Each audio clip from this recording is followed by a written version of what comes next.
رجال لا تلهيهم تجارة ولا بيع عن ذكر الله وإقام الصلاة وإيتاء الزكاة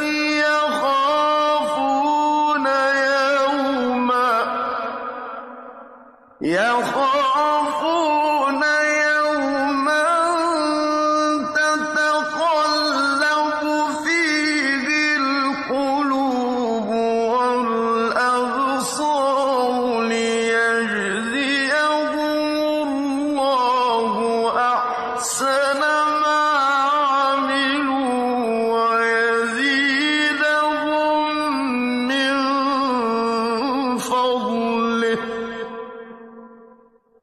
والله